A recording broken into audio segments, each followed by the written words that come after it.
Histoire numéro 29. Hamza, le valeureux guerrier. Hamza était l'oncle du prophète sallallahu alayhi wa sallam. Il était connu pour sa force et son courage. Et malgré le fait qu'il ne soit pas musulman, il détestait l'injustice. Un jour, il revenait de la chasse avec son arc et ses flèches, quand une esclave lui dit, affolée, « Hamza, si tu avais vu ce que l'on vient de faire à ton neveu Mohammed, tu aurais été outré. Abu Jahl et ses amis l'ont insulté et se sont moqués de lui. Mais ton neveu Mohammed a été très patient et il ne leur a même pas répondu. Allah est juste et il aime les gens justes. » Hamza demanda où se trouvait Abu Jahl et alla le voir immédiatement. Sans explication aucune, il lui frappa le visage de son arc. Puis il lui dit, « Est-ce toi qui insultes Mohammed? Sache que je fais partie de sa religion. Ose me faire ce que tu lui as fait si tu as un peu d'audace. » Abu Jahl, mortifié par l'humiliation, se retira sans dire un mot. Hamza se rendit alors auprès de son bien-aimé neveu et se déclara musulman. Il jura de le protéger jusqu'à sa mort. Désormais, avec un tel soutien, les Mécois ne pouvaient plus s'en prendre au prophète Mohammed sallallahu alayhi wa sallam impunément. Histoire numéro 30. Par tous les moyens possibles.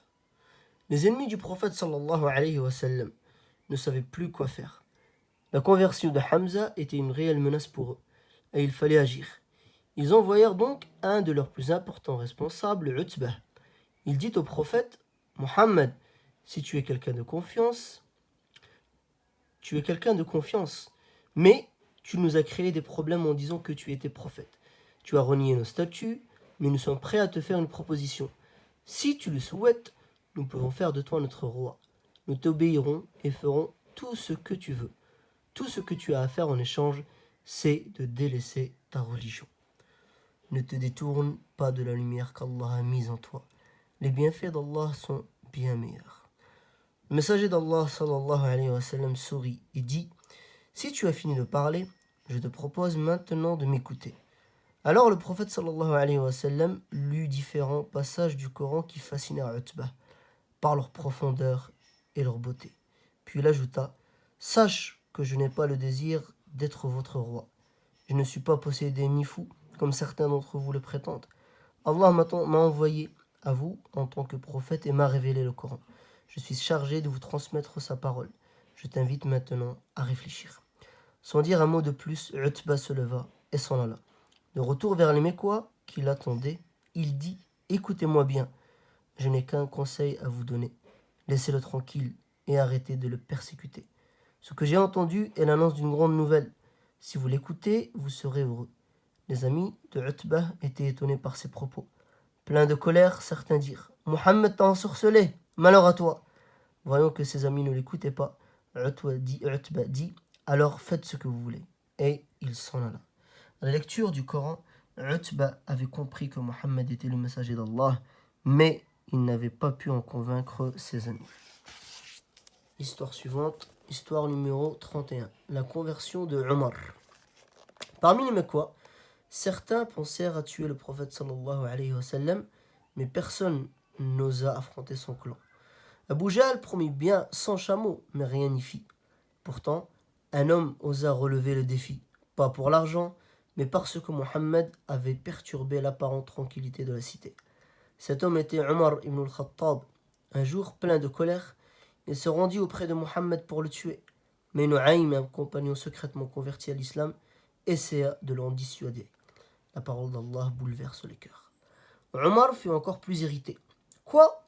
Ne me dis pas que tu es aussi l'un de ses partisans. » Ce dernier esquiva en disant, « Pourquoi t'occuper des autres alors que ta sœur et son mari sont musulmans ?» Fou de rage, Omar se rendit chez sa sœur Fatima, qui était en train d'apprendre le Coran avec son époux et un autre compagnon. Omar les entendit de l'extérieur, et il frappa si violemment à la porte que sa sœur cacha les feuillets du Coran et courut ouvrir. « Que lisiez-vous » cria Omar. La pauvre sœur tenta de le calmer, mais ce dernier était tellement furieux qu'il la gifla. C'est alors qu'elle lui dit, le visage plein de larmes, « Mon mari et moi sommes musulmans.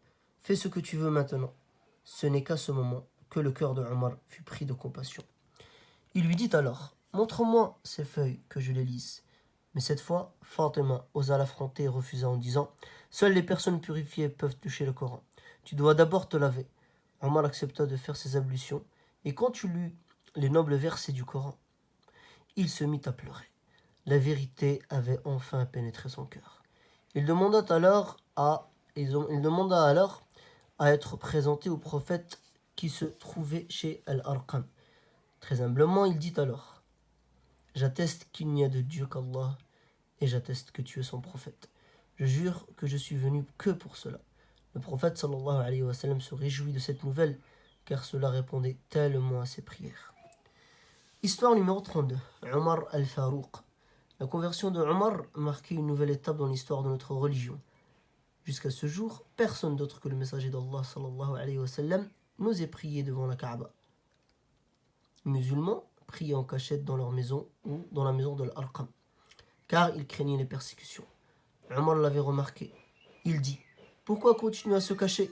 Je jure par Allah que je vais me rendre sans crainte auprès de la Kaaba. Je vais montrer aux gens la beauté de l'islam. » Le courage de Omar avait beaucoup plu au prophète sallallahu alayhi wa sallam. Ils se levèrent tous ensemble et prirent la direction de la Kaaba. Notre prophète marchait devant. À sa droite se trouvait Omar et à sa gauche Hamza. Derrière eux, les autres musulmans. Ne tiens pas compte du mal qu'on peut dire de ta religion et sois fier d'être musulman. Pendant ce temps, les polythéistes attendaient avec impatience des nouvelles de Omar. Ils ne se doutaient de rien. Pour eux, Omar n'allait pas revenir sans avoir tué Mohammed.